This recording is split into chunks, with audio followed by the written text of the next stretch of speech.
Hey, welcome to China virtually.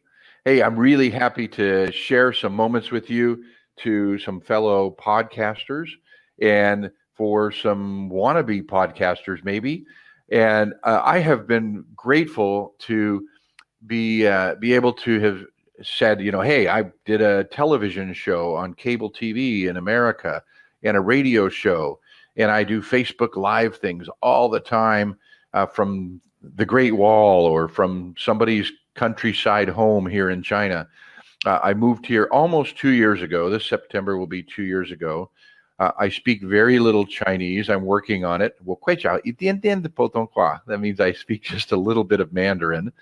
And I do a couple things. I work at a university teaching university students, public speaking, and in English, and they're all English majors and English translation majors. So hence my excuse why I haven't learned a lot of Chinese, because they want to speak English with me. Now, when this virus thing came up, I'm here in China, so I'm probably a good person for you to listen to. I'm going to share some ideas with you that will not only give you some information about what it was like here in China, and it's pretty much over here in China now. Everything is open except pretty much like just gyms and movie theaters, and they aren't doing any big sporting events or anything yet. But most everything else is back to normal here in China.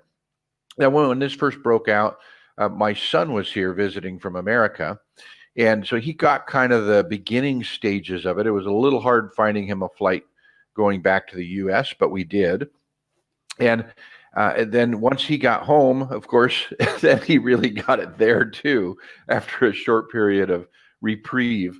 Now, I'll be honest with you, the first maybe 3 weeks, probably 2 to 3 weeks, I was really lonely. I live on the campus by myself, the university campus. It's a super safe place. The security wasn't even letting taxis in or food delivery people. You have to go to the gate to get stuff. And it's a beautiful campus with trees and lakes and all that stuff. So, but my son was gone. He and I had just traveled to Beijing and Xi'an and Shanghai and we went to Thailand. So I went from a great, wonderful time with my son to being all alone. So yes, I did binge watch about 30 movies in just a couple of weeks, and completely switched my sleep pattern. So I was up all night and tried to be up all day. There was no work to do at the time. School hadn't started back up yet. So it was a lonely time. And then I started, I'm a neurolinguistics practitioner and a clinical hypnotherapist, as well as coaching other people in relationships and bettering themselves. So sometimes you got to kind of smack yourself in the face and say, hey, why don't you use some of your own advice? So after my 2 to 3 weeks of binge watching of movies, I decided, hey, it's time to figure out what can I do. So I did several things. The first thing I did is I realized all my students are at home, and so are their families, and just like on lockdown. So I started doing video chats with so many of my students. I got to meet their, Baba and Mama, their mom and dad, their grandma and grandpa, just on video. And even though we couldn't communicate in the same language, I built some relationships with families with video conferencing. So I recommend that you grow some relationships when you're in a pandemic situation like this. I also started doing a thing called Silly English here on TikTok. Yeah, it's the same as TikTok in America. It's just on a different server. So you guys can't follow me unless you're in China. But I do put some of my videos onto my Facebook page too, the Yes Man. My Facebook page, the Bit of Advice from Yes Place, one of my nonprofits. And I started doing these little videos with idioms, like what does it mean to wear many hats, or tongue in cheek, things that when literally translated don't make sense. So I started talking about all those things, hook, line, and sinker, all those little idioms. And I got an advertiser from America. It's a translation app company. And so I'm paying people to do all of the, the lower third text in both English and in the subtitles in English and in Chinese, so that people can watch it and enjoy it. And I'm paying some folks to do the editing of the videos. So I'm actually making way more money now than I was before because of some thinking of, gosh, what could I do in this pandemic that we're in? In fact, this all started even before it became a pandemic, because it started here in China. Now, I've also noticed that other opportunities too in trying to get some things done in my own personal life. Yeah, I'm writing a new textbook for colleges here in China on public speaking. I'm a TEDx speaker. I've been an international motivational speaker, and I thought, hey, I want to write my own textbook. So I'm collaborating with two other authors that are published, that are teachers in China. It helps to have a Chinese author's name on there as well. They feel that there's some good authority there if it's a English teacher who's Chinese. So we're collaborating on that, and I got more work done on that. Not enough. You always gotta kick yourself and think, I could have done more. But the opportunity is there for us to do some soul searching, to accomplish some of the things that we've been meaning to accomplish for a long time. So I recommend to you that you look at opportunity. If figure out what your biggest problem is. If it's sadness, then there's some techniques. There's a technique that I've named swell time, where you actually give yourself 10 to 30 to 45 minutes a day to allow those feelings of loneliness or sadness or upsetness or whatever to grow. Just like if you're hitting the head with a baseball, that it will swell and then eventually go back down. But with carpal tunnel, it tries to swell in a little sheath, and it can never fully swell. So it keeps hurting and hurting and hurting. Well, if we don't allow our emotions an opportunity to do the same, to swell and then release, then we're constantly getting spikes of panic and worry and loneliness. During the course of a day, if you know that you've scheduled a time to feel those feelings, then you can actually gain better control of your day and accomplish more, because tomorrow morning you'll be able to spend some more time, or tomorrow afternoon, whenever you set that time. So if that's your biggest problem is loneliness, then use some kind of a technique to help you with it.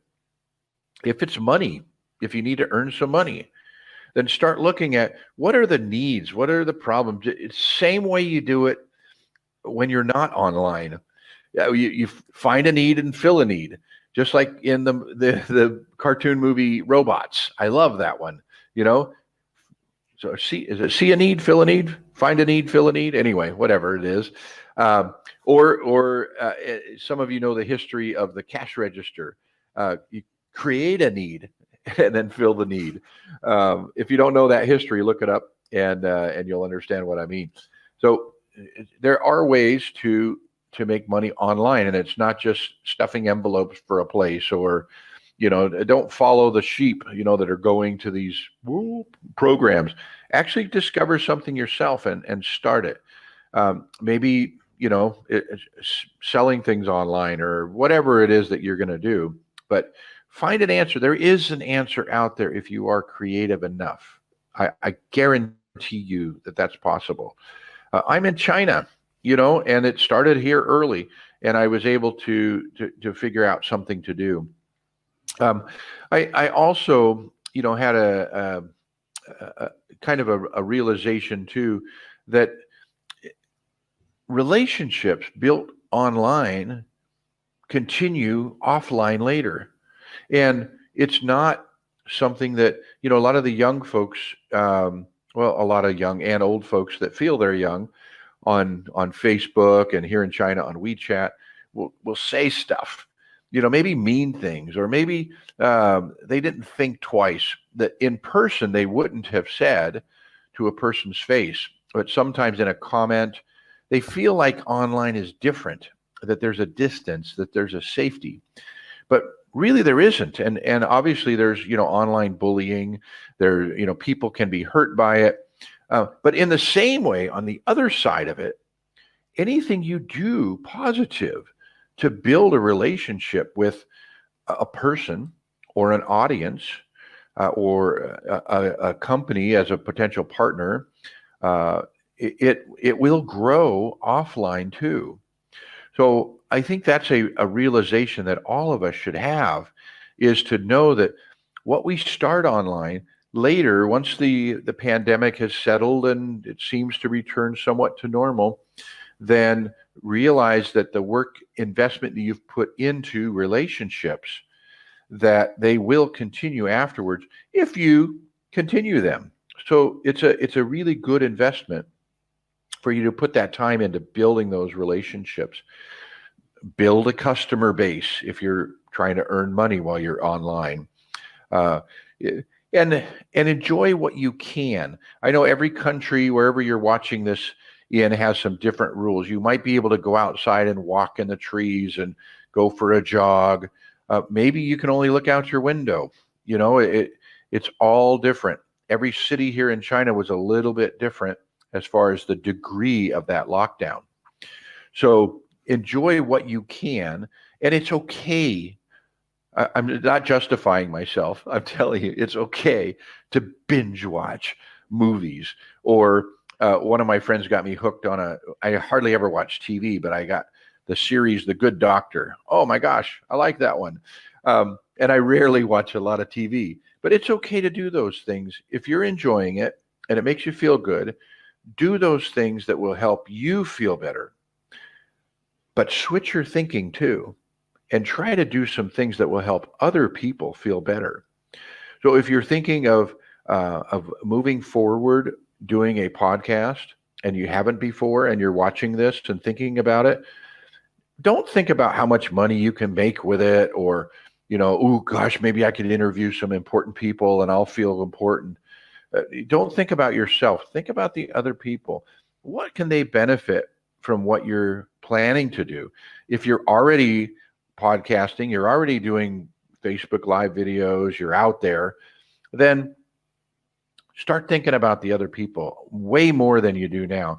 And even offline, when you're in a conversation, always be thinking, am I talking more about myself, or am I allowing them to talk more about themselves? Because people love to talk about themselves. And that's the biggest thing, I think, is to switch our thinking. What can we give, not what can we get? And if we give enough, if we give enough, if we do enough to help other people, then we can get whatever we want in life, right? That's definitely a Zig Ziglar quote, messed up a little bit. But think about what you can do for other people. And the best advisor, I'm usually asked whenever I'm interviewed on TV or radio, who's my mentor? Who do I learn the most from? And I want to tell you, I want you to use this same person, well, with a slight variation. The Dennis Nermella of the future is a guy I talk to a lot. And I ask him how he got through challenges that I might be going through right now. So I want you to find the you of the future and have some real conversations with that person and find out how they got to be successful, and then follow that path. Listen to the advice, because when you look at a mountain that's behind you that you've already climbed, you can see the path that you took. But when you look at the mountain ahead of you, you still have to build the path. So look back sometimes by talking to the you of the future. Hey, it's been great to share with you. I hope you have a great time in whatever country you're in. Hello from China, and 再见我的好朋友. Goodbye, my good friends. See you later. Hey there, I'm Robin O'Donovan, also known as Killarney Star in the music world, and I'm so excited to be here and to entertain you for just a little bit, talk with you. I want to thank Raven and Khalik and everybody who's made this amazing program possible. Oh my goodness, the production and the editing that's gone into all of this is profound. And I also want to thank all the people who've participated and are, sharing their wisdom, their high vibes, their entertainment with you.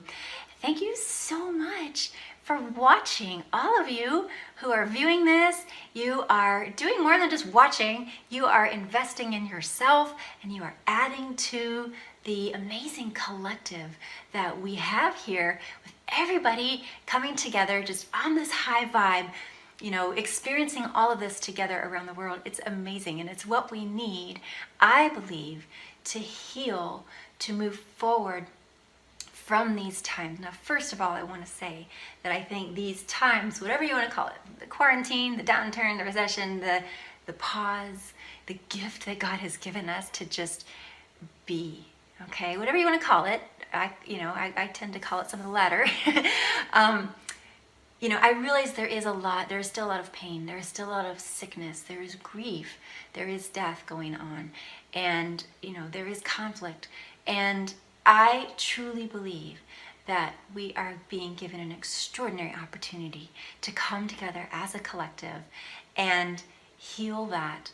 And I think what that starts is to just feel our feelings. And I think that is one of my callings in life, all right? I am a singer-songwriter, and I would love to share with you a couple of my songs today that I think speak to what we're going through right now, and that I think will help us kind of dig in and feel our feelings. Now, the first song is called Throwing My Piano, and it's a song about loss, all right? But at the point I wrote the song, which I had written it for an album that was just, about loss, but this song is more upbeat and airy and fun, because I had kind of gotten tired of wallowing in the grief. Not to say anyone is doing that, but sometimes there comes a point that you say to yourself, okay, I've felt the pain, I've dug deep, I've experienced it.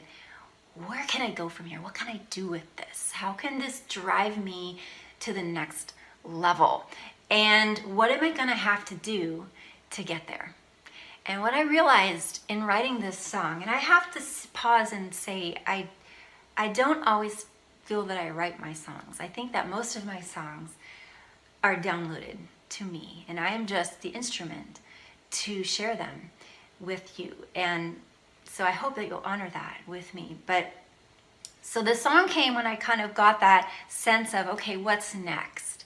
What am I gonna have to do to get there? And the answer, when I paused and I listened, was let go.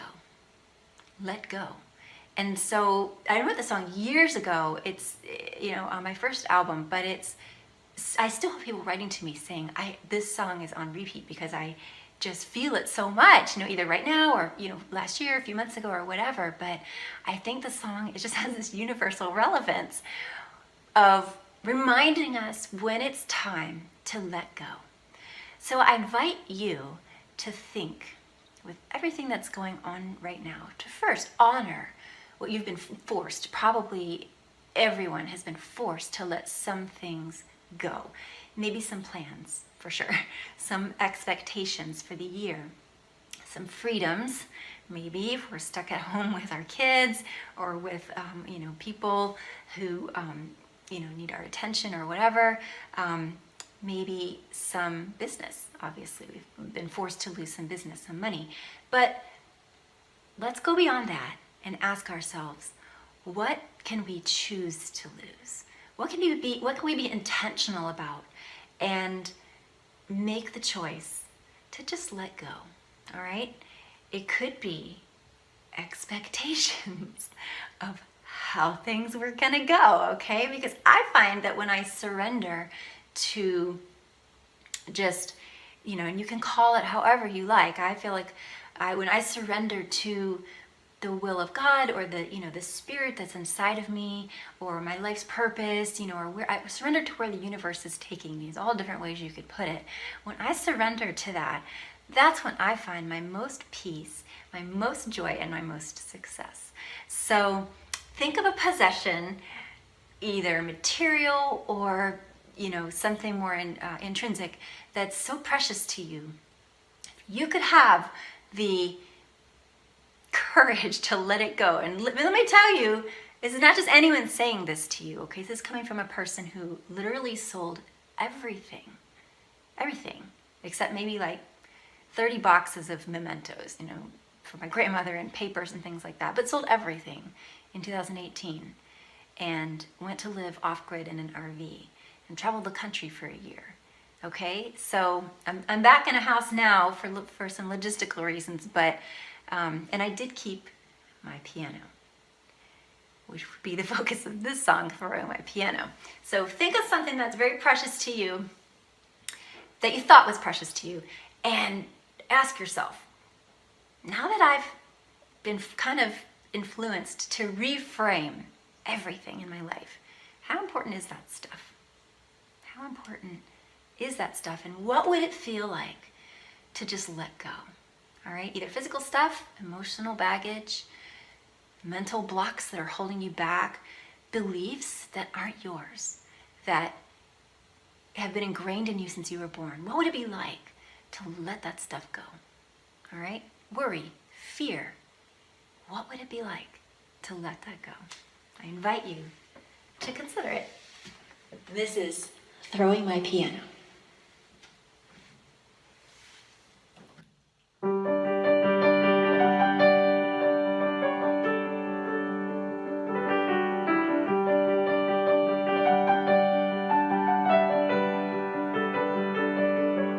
Sometimes you just have to take all that you know, throw it overboard, out the window, like a sinking ship or burning house in snow. The pleasure lies in watching them go down. Watch it fall 7 stories to the street below, explode with a delightful bash like crashing pianos. Okay, what can I get my hands on now? Something that will scream and protest as I throw it out. Something that will make a tragic Tory howl. I'll judge its uselessness just by its sound. Silver diamond gone forever in a shimmering arc. I know now that loss is just essential to good art. So can't you find the strength to let it go? The trouble is the bubble that you never blow. Throw your piano off the bowl and feel how it feels to let it go, let it go, let it go, let it go. Returning starfish to the surf, lost on lake but doesn't seem to hurt. Do they ever feel a phantom sense of pain before they feel the birth of a new limb again?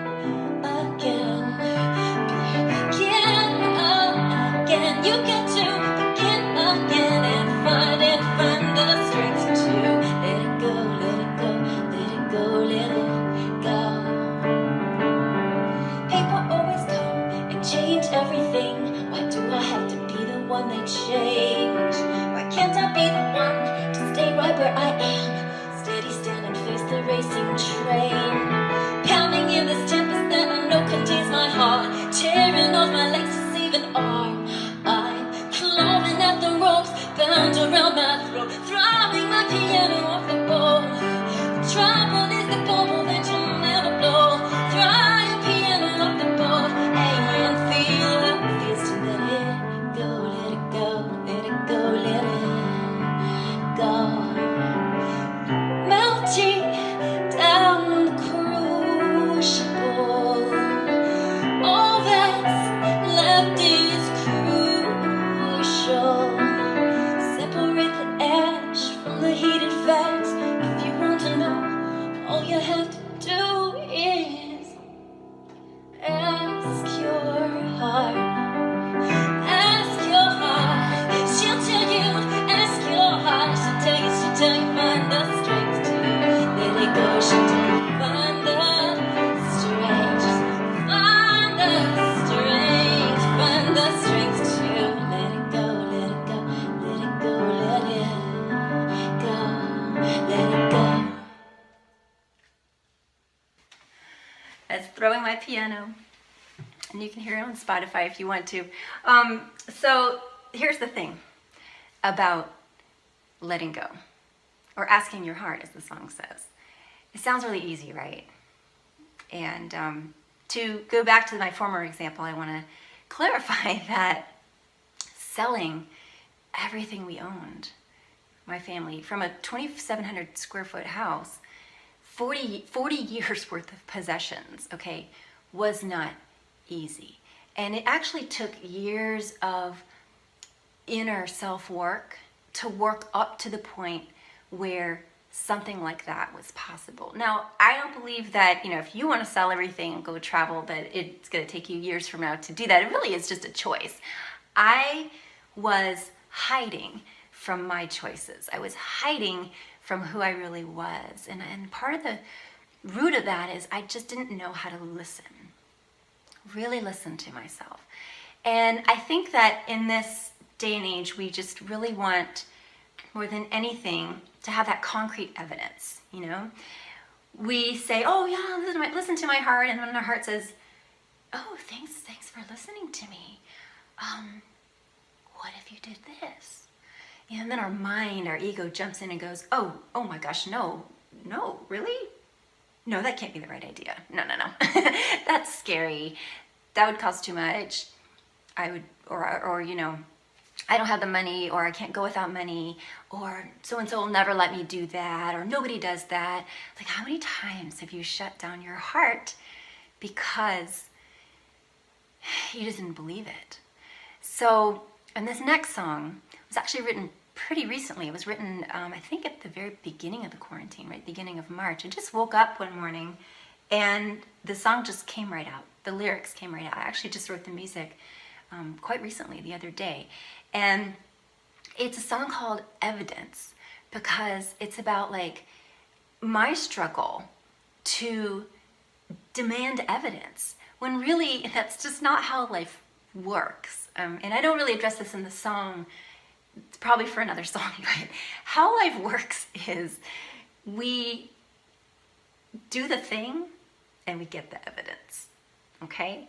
I don't know if you've ever heard anyone tell you that. If you have, great. I'm telling you again. If you had told me in 2017 that I was going to be laid off for the third time, and then my husband at the time was going to be laid off, and that we were just going to be like, you know what? We've worked for 20 years. For what? We never get to see our kids. We take 2 weeks of vacation a year. Like, let's go do this thing called life. Let's just sell everything.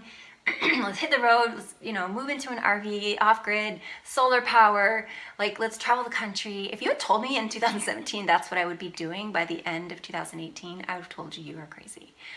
But when it's funny because I made an intention in 2017 to do my music full time. I just put the intention out there and I said, universe, God, spirit, my own heart, I don't know how it's going to happen, but I trust, I have faith it's going to happen. Show me the way. And step by step, God was like, okay, do this, do this, do this. You don't need this. You don't need that. Get rid of that. And here I am in 2020. I don't have a day job, you guys. This is what I do. I do music full time. I also do a couple of music-related things, but I'm a singer-songwriter, and it's so much fun. Oh my gosh, it's so freeing just doing what I love. So this song goes out to all of you who think that you need evidence.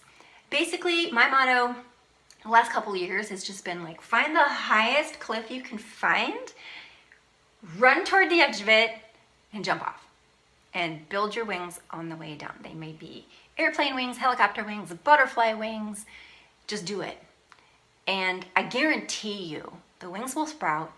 The next little cliff, a parachute, something will catch, a net, something will catch you that you were like, oh, I would never have even found this if I hadn't jumped off the cliff, right?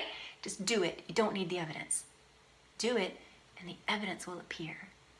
And then you'll be just a little more crazy to do more things without evidence and get the evidence that worked, and just keeps manifesting itself. It's really fun, and I suggest that that's the way to live life.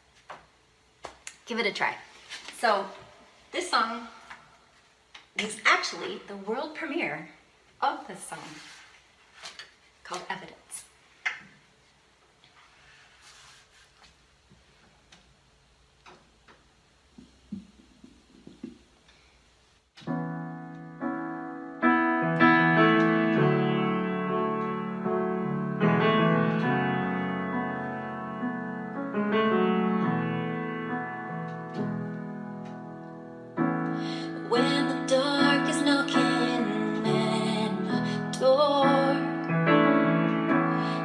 think I can take it anymore. I surrender to the mess inside, burrow deep and try to hide. I just need a little evidence to know your heart is still in resonance. And when I'm down and it don't make sense, I just need some evidence.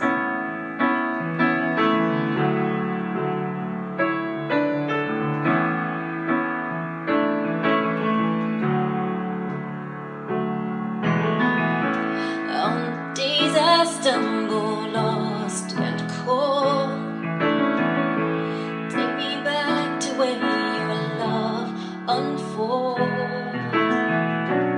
'Cause you know I can't do this alone. I need your everlasting arms. I just need a little evidence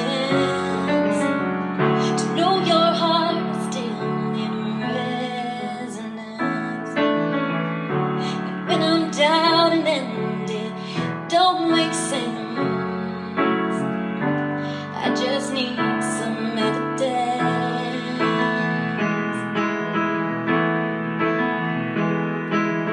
Deep this chasm, far and wide, leave you on the other side. But I only want your love.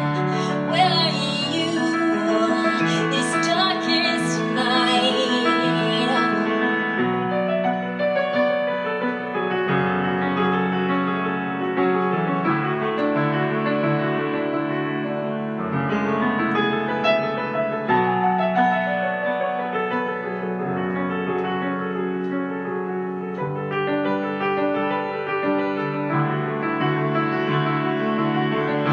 I just need a little evidence to know your heart is still in resonance. But when I'm down and it don't make sense, I just need some evidence. Oh, when the dark is knocking at my door, don't think I can take it anymore. I surrender to the bliss inside. You bring me evidence tonight.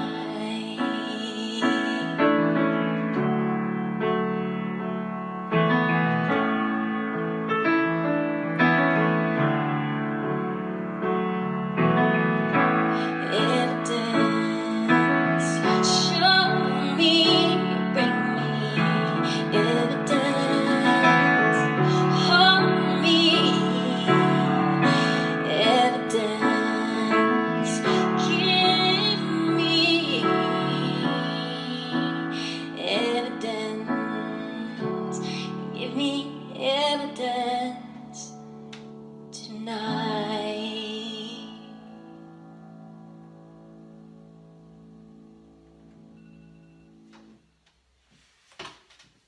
Thank you so much for being with me. I hope you have all the evidence that you need to go forth and make it an amazing day, an amazing rest of the year. I'm Robin O'Donovan, also known as Killarney Star, and you can find me on killarneystar.com. Thank you so much. In any situation, we have the ability to take control and make our own choices for what happens next. So I'm Mark Berti. I host the Breakthrough Success podcast. And I mentioned the podcast because a lot of the people who I've interviewed on the podcast, they've come from rough beginnings. They've been able to pick themselves up. And some of those people were affected by what happened during the 08-09 financial crisis. And I think the theme of those stories that I've had on Breakthrough Success really resonate with this time, because 08-09, it's very similar to what's going on now, except there's a pandemic, which certainly makes it different from a health perspective. But from an economic perspective, you do have a similar setup with a lot of people trying to reinvent themselves based on a decision they received or something of that nature. So I've had a lot of guests in 08-09. They had that experience. They lost their job. Really deep things happened to them. And while that time was very stressful in their lives, and I feel like a lot of people can relate right now, they came on my show years after that stuff happened. And with years behind them, it still hurt, but they were able to say that during that time, they were able to evolve. They were able to start that business. They were able to not have to depend on a job anymore. And that's because some people during that situation, they realized how much control they have over their decisions, over their lives, and they decided to do something and take action and have this big vision instead of falling into the narrative that was being played at that time, where you have a lot of people playing defense, you had a lot of businesses falling apart. So when it comes to what's going on right now, there is certainly a lot of panic, but it's important for you to always think about what you can do and what you can control rather than the narrative that is surrounding us at this moment. So a lot of people at this time, they've had their incomes affected by what's been happening, and you still have the ability to control what steps you take into the future. You can't control what happened in the past and what happened just before you got to where you are now, but you certainly can control what you do if you are someone who is in this dire position. What do you do to generate income? What do you do to do the different things that maybe you were able to do before, or maybe feel a lot less attainable now? But think about the things that you can do instead of what has happened, because it's only when we do take that full control, when we do have, like some of my guests, they were through 08-09, they were through very traumatic experiences, but they decided to take control and have something bigger than themselves to go towards, whether they used family as a motivation or being able to impact people. Now's a really great time to impact people through your work, because a lot of people, they really need advice that you can give them. And I think when it comes to everything that is going on, it's easy to look at what's happening right now. It's harder to think about 10 years later, the type of person you can be, because of this year where everyone's going through a major transformation. For some people, it's a lot more stressful than others, but everyone is going through a major transformation. And while it is easy to think about what's happening now, think about where you want to be in 10 years and start creating that journey one decision at a time. And it's through each decision where you start to create that type of lifestyle that you want. And it's each day, one after the other, where you make it happen. Hello friends, Cindy Williams, a Wanderlust CEO here. I know these messages are going out all over the world, and I'm not sure who needs to hear this today, but I may not know you, but I want you to know I have so much love for you, and I want to share some encouragement about how to get through this time. Not just how to get through it, but how to thrive through this time and getting out of that space that may feel uncomfortable or may feel like change or may feel like chaos. I know it is a challenging time for so many. So I want to share some words of encouragement and some of my favorite tools for getting from point A to point B and to help you thrive through this time.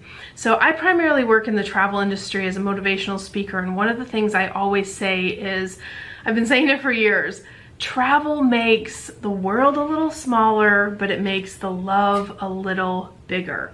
And why is that? Because when you travel, you learn about different cultures, you learn about different people, you learn that we are all, in a way, the same. We are different, and those differences should be celebrated, but at the core, we are all humans on this planet together, and it's our job to care for one another. It's our job to love on each other and help each other and lift each other up. So if there are those of us that are out there that know how to thrive through these times, it's our job to kind of reach out a hand and say, let me show you what works for me. Let me show you what I've been doing to kind of thrive through this process.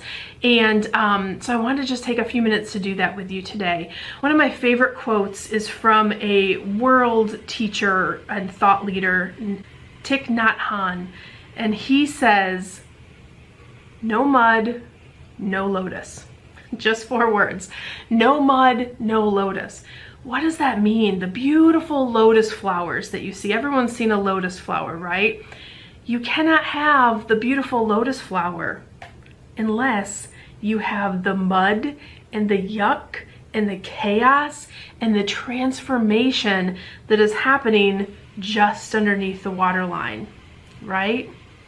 That's so key and so important to understand. Just think about that just for a second. Think about maybe a difficult time you've been through in your life in the past. Did you come out stronger? Did you come out wiser? Did you come out more capable with more skills? Chaos and change, or the mud, always means evolution. It always means evolving. It is the yuck that is creating the beautiful flower that is your life.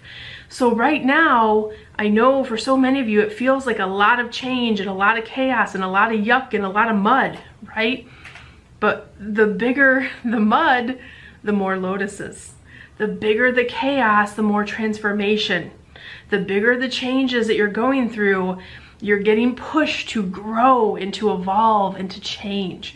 So although you're in it right now, I want to invite you to reframe this time as a time of gardening for yourself, a time to sow new ideas, a time to plant new concepts, a time to decide what you want for the rest of your life and spend some time deciding on those things so they can evolve and they can grow and they can come out of this time, okay? So that's number 1, reframe how you're thinking about this time. I don't want you to just survive it. I want you to thrive through it. And reframing, starting to think about it a little bit differently. Ask yourself, instead of asking, why is this happening to me? Ask, why is this happening for me? What am I supposed to learn through this process? And just listen. Hear what the universe tells you. Hear what your higher self tells you when you get quiet, right? So let's talk a second about how you can change a few things in your daily practice to get you in a better vibration emotionally, and so you can think about this as a time of reframing or a time of gardening or a time of growing and evolving for your soul. The first thing I want you to do is to start a gratitude practice.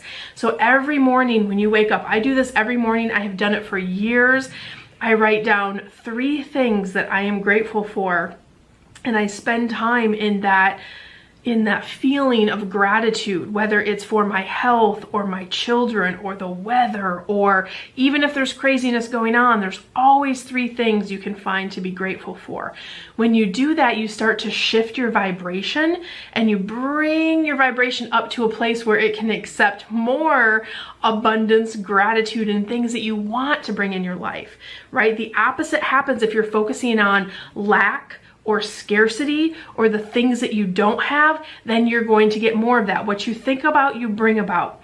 Your mind is like a super magnet. It's like an attractor. So if you spend time thinking about the negative, the chaos, the what you don't have and what everybody else has that you don't have, or the challenge, or that, you know, it brings that more of that to you. That's not what you want. You want to flip the script on that. Focus on the things that you are grateful for, so more of those things can show up in your life. So that small change is just one tool that can shift literally your whole day and adjust your mindset for the whole day. Okay, so start with that attitude of gratitude and doing that every morning. Just write down 3 things that you're grateful for and spend time thinking about those things. Just do it over your morning coffee or morning tea. That's what I do every day. Number 2, I want you to embrace self-care. There's never been more of an important time to really be taking care of yourself. So many of you watching may have family members that need you, children that need you, spouses that need you, brothers or sisters, or just you have to show up for yourself too, right? You can't pour from an empty vessel. Okay, so what does that mean? You have to take care of you so you can serve your family better, so you can serve your clients better, so you can help yourself get to whatever reality or whatever life you're trying to create for yourself. You will be more productive, I promise, if you take time to care for yourself. That can be as simple as time to read, taking a bubble bath, taking a few minutes every day, maybe, you know, get off social media for a few minutes and use that time to meditate, whatever those things are that bring you joy. Maybe it's cooking, maybe it's crafting, maybe it's walking, maybe you haven't played tennis in a while. Whatever the things are that make you happy, figure out, plan them, schedule them just like you would schedule a doctor's appointment, and show up for yourself, right? You wouldn't just not show up to the doctor if it's on your calendar.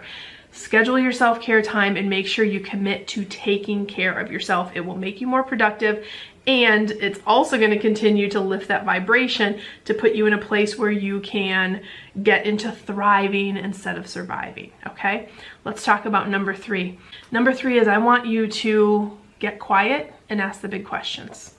So once you've done your attitude of gratitude practice, once you've done some self-care, you're feeling in that better state energetically, I want you to meditate or get quiet or pray or whatever resonates best for you, but get into that quiet space, and I want you to ask yourself, what would I do if I knew I couldn't fail?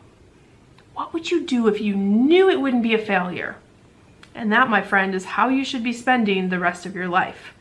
I'm not joking.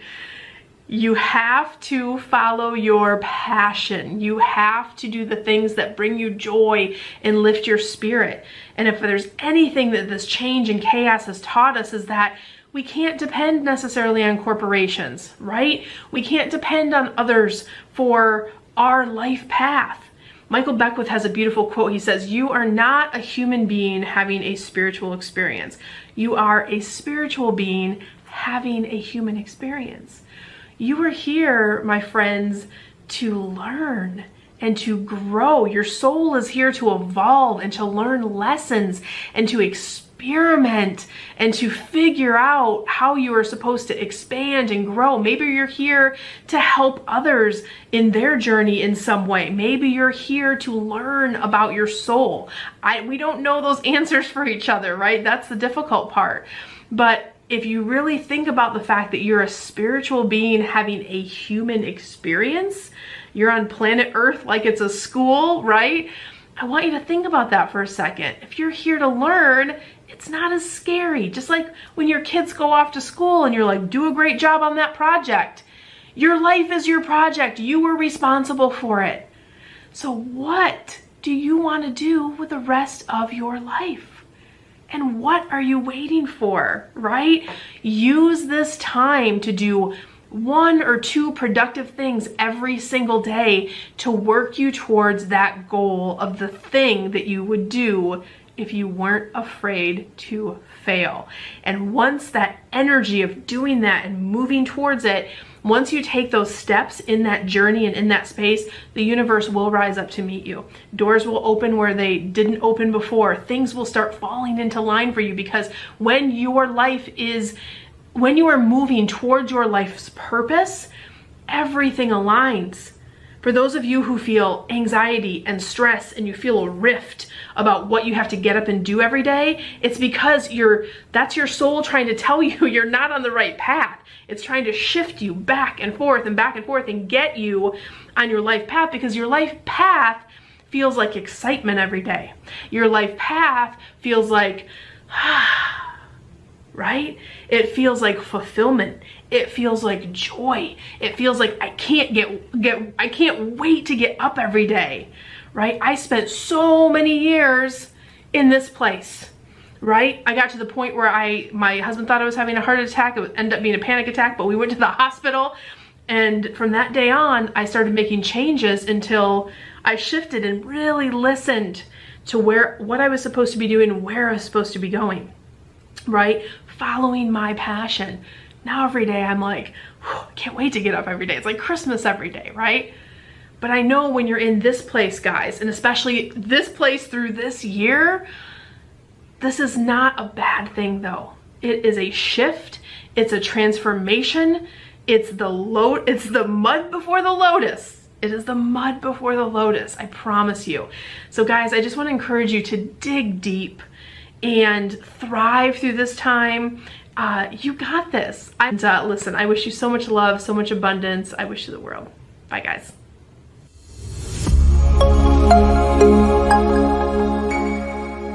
Welcome to this segment of Good News You Can Use. I'm Jeff Wolf, reporter, courtesy of the National Post. We have heard about a great event in France. So if you can imagine this, in one of the urban areas in France, there's an opera singer who has been serenading the neighborhood in an old neighborhood. And, you see those pictures of Europe where it's old, old narrow streets, old buildings that have been, that could be 100, 200, 300 years old, where from one of the top floors in his building has been serenading and singing opera for the neighborhood. And it's just echoed throughout the area. Now, opera may not be your thing. Me, I'm a rock and roll kid. Grew up with rock and roll, love blues. But tell you what, imagine having something like that. At a time when you're feeling isolated, you've been asked to to physically separate from people. It makes it harder to socially gather and come together. And then here you get not all night into the wee hours, but you get a nice serenade, a couple of songs from opera, or someone who cares enough to share their talent to help bring some peace and connection, because everybody gets to experience that together, to the neighborhood. And this gentleman sings every evening for his neighbors. And it's someone that is an opera star in France, but he gets to share that gift with the people around him rather than just hunkering down and hiding at home, or just continuing to practice his craft, but not sharing it since the theaters are closed for the time being. That's just another example of how coming together, people are innovating, they're sharing their talents, they're helping with each other, they're helping each other, and and making the journey just a little bit easier. More good news you can use. And we have with us Eldana Luis Fernandez, founder of basketsandbeadskenya.com. Eldana, thanks for joining us. Oh, thanks for having me. Glad to be here. And I want to ask you about your trip to Kenya right before the great shutdown started. Before that, could you give us a quick overview of Baskets and Beads? I went to Kenya on a mission trip in February 2018. I met these women in a slum in Kenya. We went there to do outreach and to take supplies and do sharing our testimony and just doing some uplifting things for some of the people in Kenya. The person I went with on the trip is a retired pastor from my church. He's been going to Kenya for 20 years. And I was excited to go. And when we went to hospitals and prisons and schools. And one of the places we went was the Kipsongo slum, which has little mud huts, tin roof, dirt floor, no running water. And one thing I noticed about these women, before I even noticed about the beads that they made and the purses and baskets, was that they were happy. They know that they don't have anything, but they were singing and they were dancing and they were hugging and they were happy. And it was incredible to me. just gave me a like, wow, you don't need a bunch of stuff to be happy. As a matter of fact, when I came back from Kenya, I started cleaning stuff out, and I keep cleaning stuff out. I don't need all this stuff. Well, one of the ladies, her name's Patricia, gifted me with a bead similar to this. It was colorful, more like this one that I'm wearing. And these are made out of magazines. And she wanted sponsorship for her son to go to school. And then when we left, a lot of the other ladies had different things. They had beads and necklaces, they had purses, they had some things lying out. We didn't have any money with us, but I found out that they had been taking microloans to buy the materials to make those products and sell them there in Kitale, Kenya. And I went away thinking that, hey, maybe I can sponsor Maxwell to go to school. That's how I can help. I knew I would go back to Kenya. I really felt moved by the trip there. And Well, then and I have a question about the school. So they have to pay to go to school there? they do. School isn't free. Oh my gosh. And as a matter of fact, from around middle school, our middle school age, they have to board there. They board at school. They have to buy school uniforms. They pay school fees. They have to buy all their supplies. And most of these women can't afford that. It's about roughly, depending on what school, $400 to $600 a year, plus supplies and upkeep when they're staying there to make sure that they have food and other things that they need, like new notebooks and pencils and books and things. And then there's tuition, and it doesn't seem like much, but that might be like about $4,000 to $10,000 here to pay to go to a tuition to go to school. Wow. Is their monetary difference to ours is a little bit different, but that's still a lot in that sure is in those kind of circumstances. Because right. Also in their living conditions. When we were talking earlier, if I understood you, they're basically living in what was an old landfill, or essentially on top of a large compacted trash heap. Right. It was the landfill moved to another location, so this was an old landfill. They basically fled harsh conditions in the region they lived in, up around Lodwar. There were tribal wars there where people were getting killed. A lot of our ladies had lost spouses, they lost children as a result of those tribal wars. Government ended up allowing them to stay there, and they've erected mud huts made out of mud and cow dung. There's no running water, there's no kitchens, there's no bathrooms. They have to cook on little pots with charcoal, or they make a wood fire to cook on. So life is pretty rough, and a lot of them don't have birth certificates, so they don't have government IDs, and you can't work without a government ID. So it's a real challenge for them to earn income. So somebody else who had gone on a previous trip was giving them microloans that they would buy the materials to make the beads and sell them there in Kenya. And I went back that night and went to sleep thinking about Patricia and her son Maxwell and all the ladies I'd met that day and just the impact that they had on me. And I woke up in the middle of the night with this idea that wouldn't leave me alone. Buy some beads, sell them with your book when you speak, baskets and beads. So that's how Baskets and Beads came about. And I brought back half a suitcase of beads in February 2018. And here, a little over 2 years later, I've been back 5 times. I've got space in 3 retail locations where I rent a space, plus I have some wholesale customers. Plus, I recently pivoted to online once the COVID-19 started. You mentioned that you have 3 physical locations in Southern California now, but weren't you just in the process of setting up one of those when all of a sudden the order came out that, hey, that's all got to stop, everybody's got to stay at home? How did you respond to that? Well, I was in 2 right as the shutdown happened, and I had found the 3rd one, and the 2 we still had to pay rent. Actually, one of them reduced our rent a little bit, so I still had to pay rent on that. And I had discovered the 3rd one and wasn't going to go look at it, or we couldn't go look at it right away. And I was considering that for the summer if in fact things would be opening up. But I was in the process right before the shutdown anyway. I had started in December to build a Shopify store online. So I was pivoting to online. And when you talk about pivoting, a lot of people use that as a buzzword these days. And pivoting is a great thing because you have to do that. we call it adapt and overcome in my many years in the military. You're thrown something, you adapt to it and overcome, but during that adaptation process, you need to have a plan in order to pivot off of it. You can't simply pivot and go without having some kind of a plan. Now, that doesn't happen in all cases, because in some situations you have to actually simply react. We got thrown a lot of those things in the military, just, oh, here, bam, do this, emergency, go now. Deployments are that way.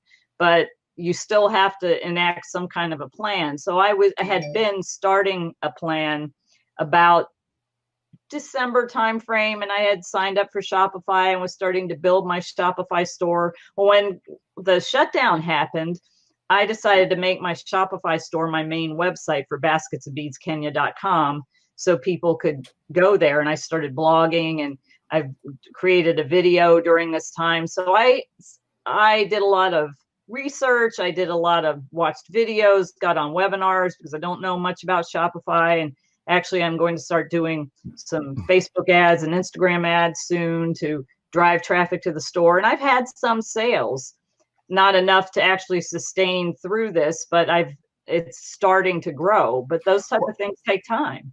So you were already doing some things online. You just immediately focused more online.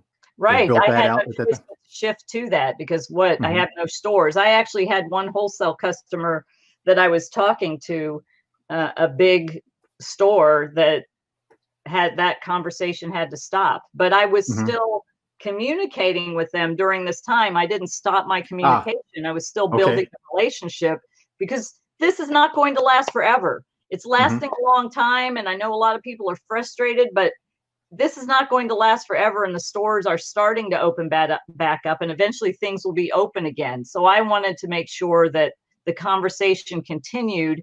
So when things started again, I was ready to go. Going forward, how can people become part of the movement that you've been creating to help support the 34 families that you're working with now and expand that? So to help even more families in Kenya and in that area. Right. Well, basketsandbeadskenya.com is the website. There you can find products there, and also kind of reading their stories, looking at the about video, liking the social media to stay connected. There are sometimes that I also have basketsandbeadskenya.org, which there is a link to that in the .com site. If you look at the blog post there's some things about marginalized people, one about the impossibility of getting food and another one about the problem with unsanitary conditions. There's a link in there to the .org site. I have we call it the double high five program, like $10 a month, give a double high five for food packs. And until the business gets fully sustainable, I plan on making sure that they have food every month, because as long as they have food and they're able to take care of their families, that puts less stress on them. We have one of our young ladies who's pregnant with her second child, and she's worried about the virus, and we're hoping and praying that she's going to be okay and that her delivery is going to be fine. But it's difficult. It's a lot different than we live like here in the US. $50 feeds a whole family for 1 month. That's amazing.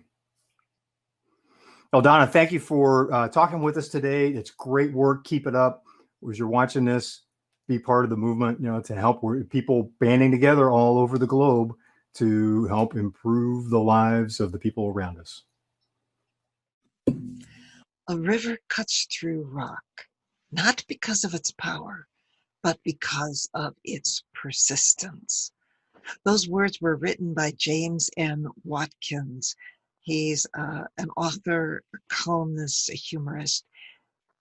And as I read that, I thought about the many times I've been out walking someplace and seen a waterfall, which is all about a river cutting through rock and going over rock to create something beautiful, or driving through some areas in the mountains and see water actually coming out of the rock, coming out from the crevices in the rock, and knowing that with time, that'll increase and there'll be a bigger opening there.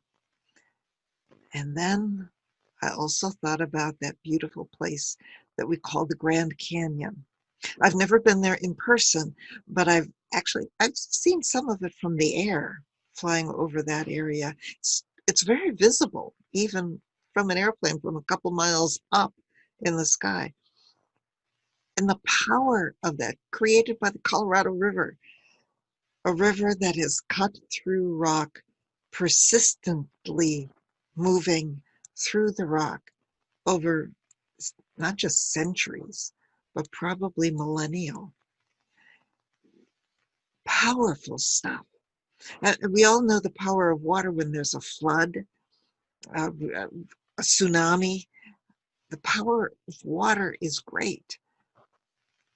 But as I read that quote about a river cutting through rock, not because of its power, but its persistence, I thought about something else. I thought about God's love, human love too, and the power of the persistence of love. We live in a day and an age where there are some pretty big rocks, boulders, if you wish, in our lives. There's COVID-19. There's all of the worry about getting sick with that. The need to, the good thing about wearing a mask and protecting ourselves and being careful and conscientious, protecting others when we do that. There is the worry about the economic consequences of COVID and how many people have lost their jobs that may not even ever come back, businesses that have closed, all because of this virus that's still nowhere near under control and for which we do not have a vaccine.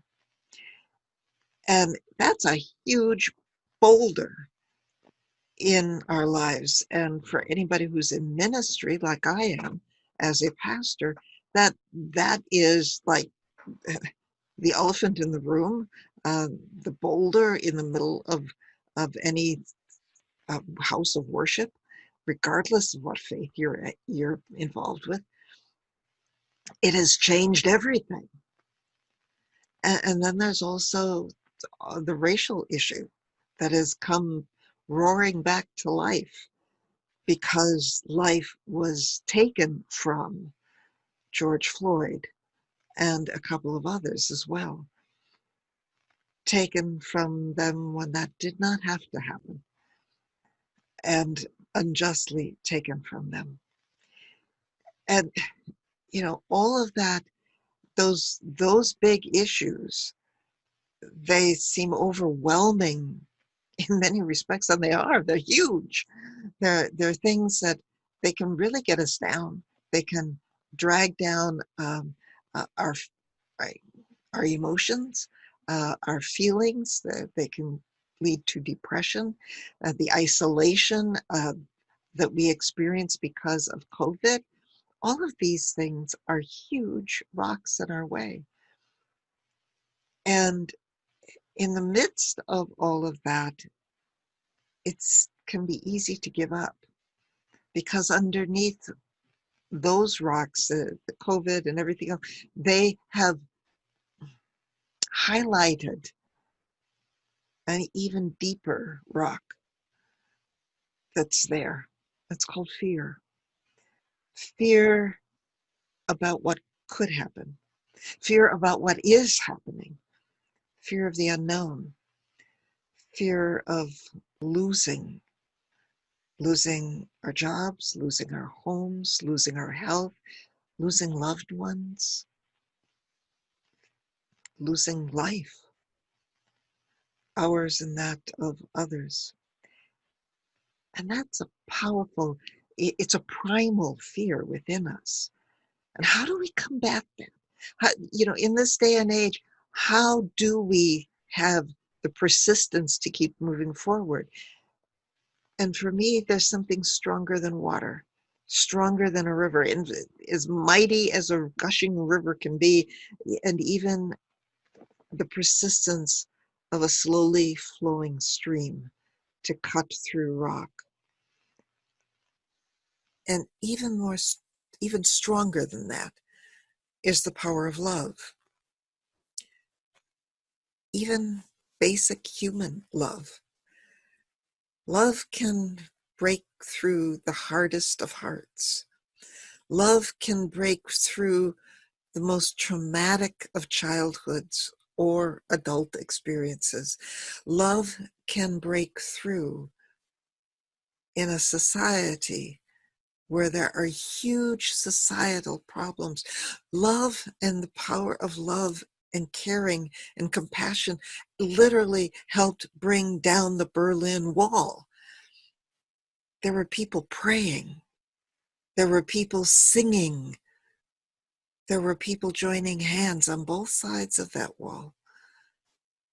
And it came tumbling down. You can go to Berlin these days and see some sections of the wall that have been saved as remnants, to know where that wall went and the power of what happened when it came down. Love has a power that we sometimes don't realize and don't give its credit and its due. Our human love can create magnificent things, and can, with its persistence, can accomplish far more than anything else can. Look at all of the people who are called protesters, not the rioters. I'm not talking about them, but the people who have gathered in peaceful protests to walk, to march, joining together, all races, all ages, men and women, gay, straight, even transgender people, everybody joining together to say that we need to heal these racial inequalities and bring back justice into the streets. What our nation is founded on, the principles that we hail and honor. And now I'm recording this on July 3rd, so 4th of July, the founding of our nation, the principles on which we stand. But then for those of us who are people of faith, as Christians, Jewish, Muslim, many other faiths too, love is a fundamental principle. God's love. And it is that created everything that exists. God's love. God spoke into existence. Why? Because God saw that it was good. Love declares things good and makes things good. Every part of creation, God said and declared good, including us as human beings. And that means every race, every color, black, brown, red, white, yellow, if there were purple, that too, polka dotted, it doesn't matter. God declared all to be good. And the power of love, our human love founded and resting on God's love, can do more to break up the rocks of our lives, even than water. Yes, we have to be persistent about it.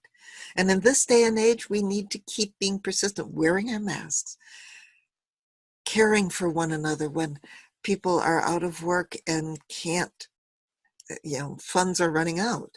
How do we care for one another? We can do this. Solving the injustices of race. And we can do it without taking away from anybody else. The idea of abundance is that abundance means in God that it's to give to someone else doesn't deplete the others. That's part of love.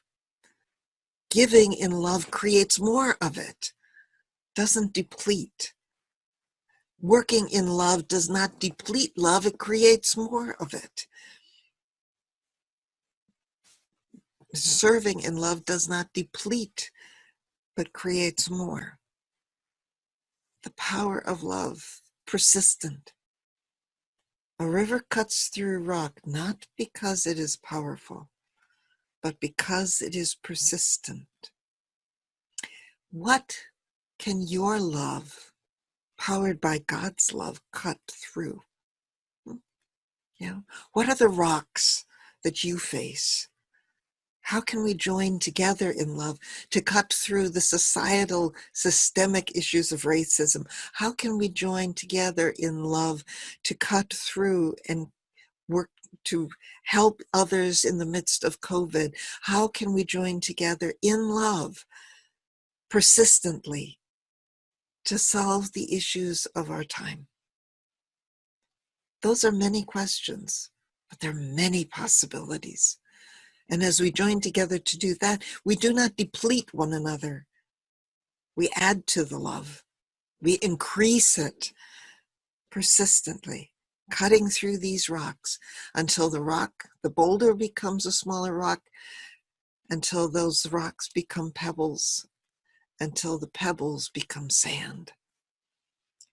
It happens. It's possible. Join together in this, Broadcasters Unite. That's what we're about, finding ways to do these things. I'm Pastor Kathleen Panning. I have a show called A Flame Ministry on Raven International TV Network and on the radio, boldbravemedia.com, and on Apple Podcast. Please look for me there. But for now, join together. Let's all join together, united in the power of love, persistently. And yes, we will turn these boulders of COVID and racism and any other boulder that's in our way, and we will cut through it by the power of love, increasing love, not depleting it for anyone. So God's blessings to each of you. Hey, it's Marilyn Devonish here, and the next 10 to 15 minutes, it's more like 15 minutes, I want to just share with you a few of the things that have helped to keep me sane during the time and the crisis that we've been going through. And these are also some of my favorite things as well. So I'm always super ambitious about what I can get done in the time that we have available. I have also got my egg timer, so I'm going to get that started now, and we're going to start with the Huna waking meditation. I'm going to explain what these things are. I'm then going to share with you a few of my favorite mindset tips. We're also going to pull a money oracle card, because I know that money and finances and the economy is on everyone's mind at the moment with the kind of lockdown and pandemic. And then we're going to close with a very quick Huna energy clearing. That's Huna, Huna. So let's get started with the first piece, which is the waking meditation. Now, if you have a breathing practice, use your breathing practice. I'm going to use what we call the Huna Ha breathing, and this is just a fantastic way to calm and relax the body. It's also a great way to re-energize the mind and the brain, because oftentimes when people are under stress, you're not thinking clearly. So this will start to open things up as well. And then from that place of what I call relaxed alertness, you can then start thinking about the next step. And that's when we'll transition into the mindset piece. So you just start with a couple of deep breaths. Now with the Huna Ha breathing, if you wanted to play along with that, you're breathing in through the nose, you're breathing out through the mouth, and you're making a ha sound. So it sounds a bit like this.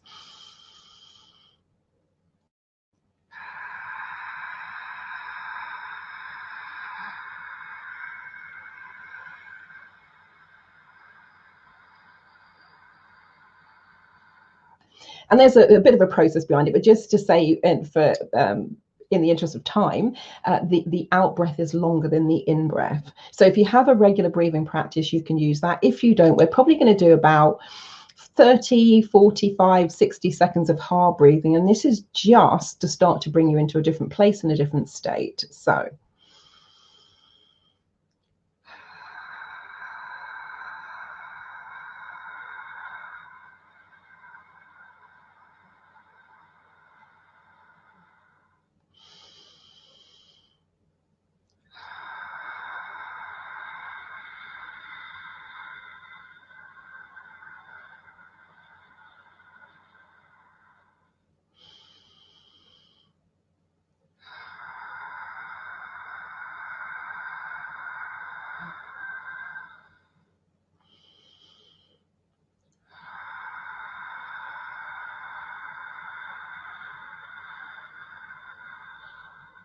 And another 3 more, big sort of big in breath, big out breath.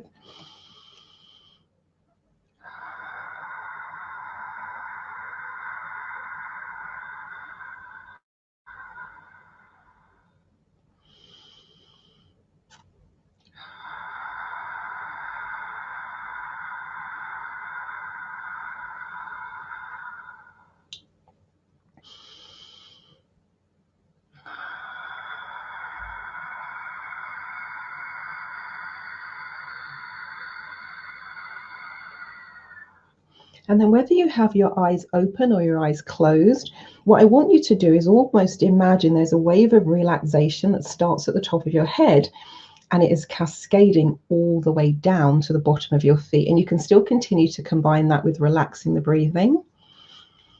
But I'd say also now, just get into the natural rate and pace and rhythm of your own breathing. So just imagine there's a wave of relaxation. It starts at the top of the head and it's cascading all the way down to the bottom of your feet. And you might even imagine it as a healing, cleansing waterfall.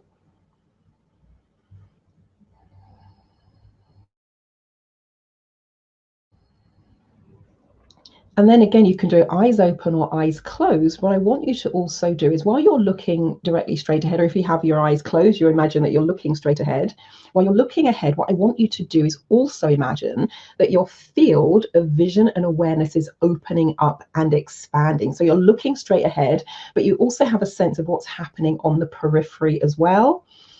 And again, you're not staring, it's just the kind of gentle gaze. You're aware of what's happening on the periphery of your awareness, even though you're looking straight ahead.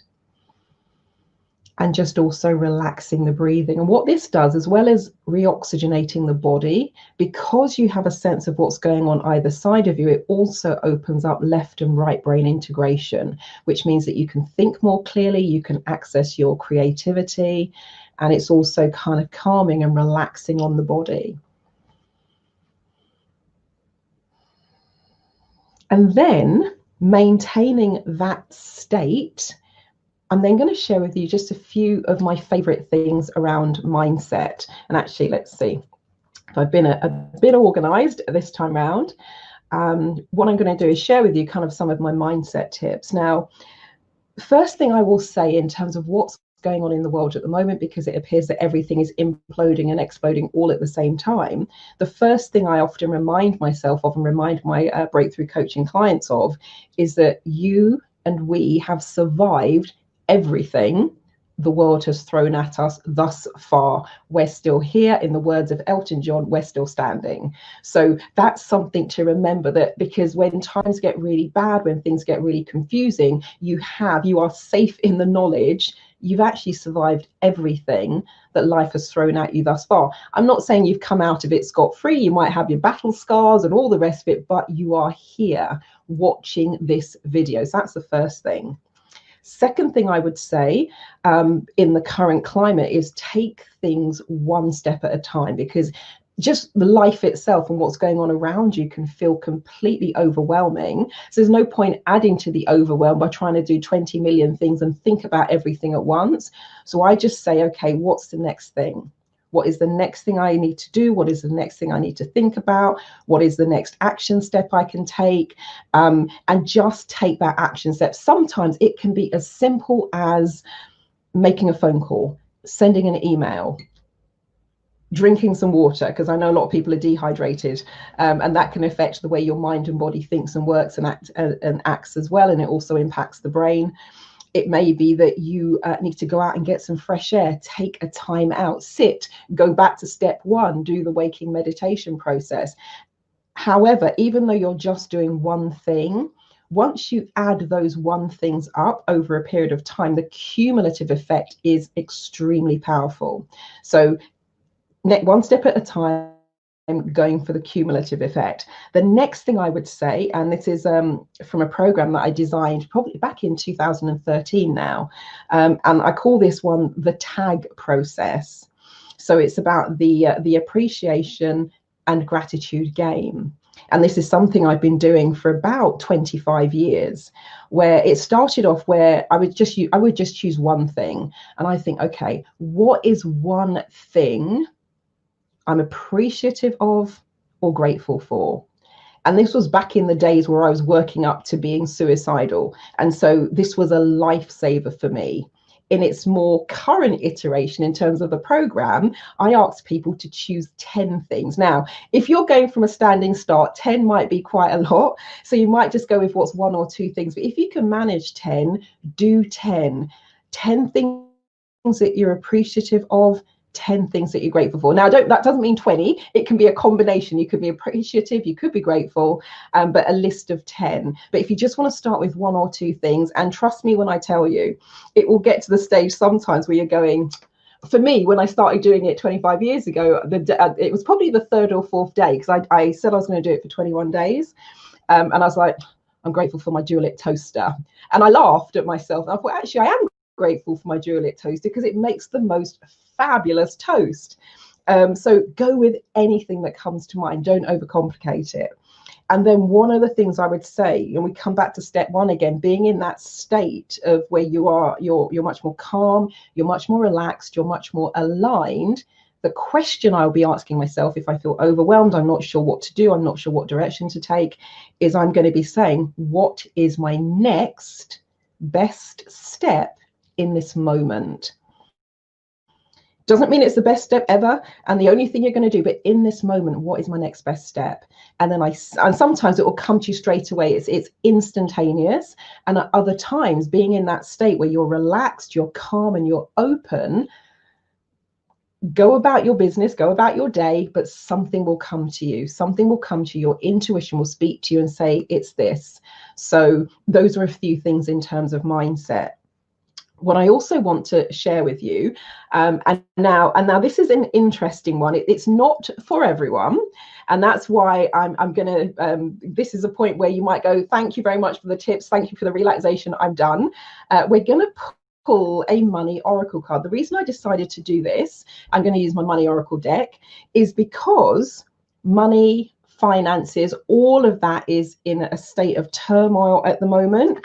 And so my intention is that we're kind of collectively going to hold the intention that we're going to draw a card which is going to give us some sort of food for thought, maybe a piece of insight, something that we can do, a little daily practice, whatever it might be. Now, the cards are all exactly the same on the back, so I'm going to be choosing them facing away from me. So I won't see what I've chosen until I've turned them over. So I'm just going to give them a shuffle, holding the intention for all of you who want to play along, and we'll see what we get. So let's see. So we want a card that's going to be good for the collective, for the energy of people who are watching this in real time, for the energy of people who are watching this in the future. Okay, I'm going to go for that one there. So let's see what we got. Wow. Okay, now this is so perfect for what's going on at the moment. So I'm going to hold it up just so you can see it for a moment, and I'm going to read it to you, because if you're watching on a small screen, you may not be able to make out what it says. So it says money decision. It says, is your net worth equal to your self-worth? ? If so, when did you decide that was the case? Was it before, during, or after your birth? Is it okay to change that decision now? And what's your new direction? What is your new direction? And on the card, it says new life, because we're out here in the United Kingdom. I know that a lot of you guys are going to be out in the United States. Over here, we're talking about the new normal. So when I said, wow, this is perfect in terms of it actually saying new life, but also I know that many people's sense of self-worth, their sense of self-esteem, their sense of confidence has been completely knocked, and in some cases shattered, by what's been going on, because many people are their work, they are their job, they are what they do. And in the wake of the pandemic and the coronavirus, a lot of that has been stripped away. Many people are on furlough, many people have lost their jobs, and therefore you may have lost your sense of identity. So this card, and you might want to go back and rewind it to listen to the questions again, this card is an invitation to detach your sense of worth, your sense of value from money and who you are and what you do. Because when you come back to that place of seeing your value as a human being, it means you're less impacted by all of the crazy things that are going on around you. So that's that one. Final thing I want to do in the time that we have available, I think I've probably got about 2 or 3 minutes left in terms of keeping to the time set for this. I'm going to do a HUNA energy clearing. Now, I appreciate that many of you will have no idea what HUNA is. So all I'm going to say in a nutshell is I've done this, I've been a HUNA practitioner for the last 15 years, well, 20 years, but it was 15 years ago that I first went out to Hawaii to study. And oftentimes I'm working with groups of 500 or 600 people. So this is an example. That's me on stage. That's Greg Braden, Joe Dispenza, and Dr. Bruce Lipton. And there are about 550 people in that audience. And I did just 2 or 3 minutes of HUNA, which is what we're going to do here today.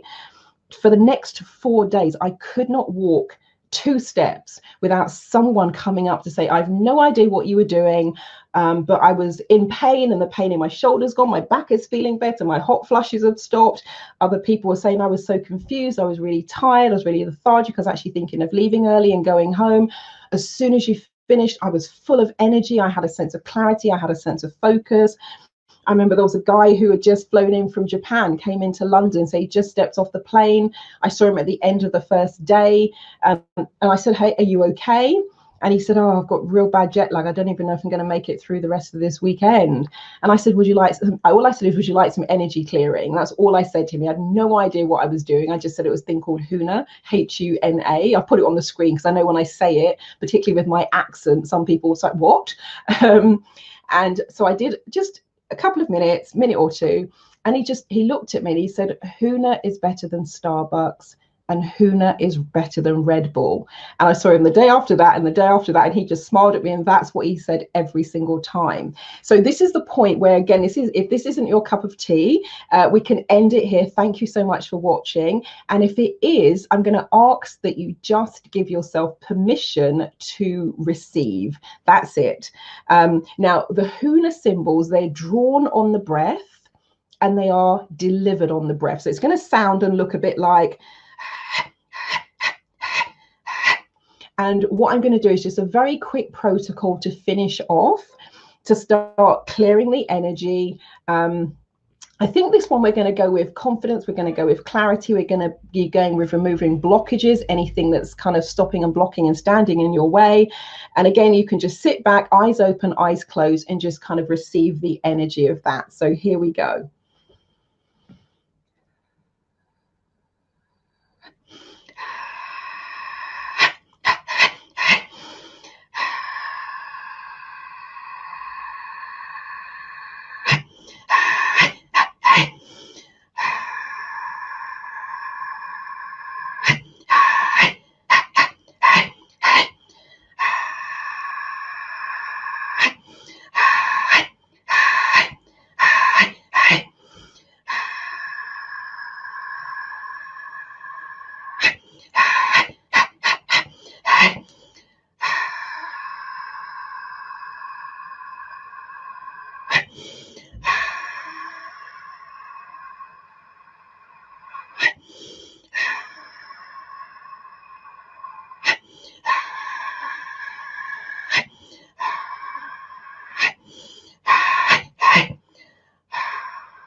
Okay, that's it from me. I just want to say thank you so much for watching. I hope you found those tips useful. I hope that you enjoyed the Huna energy clearing.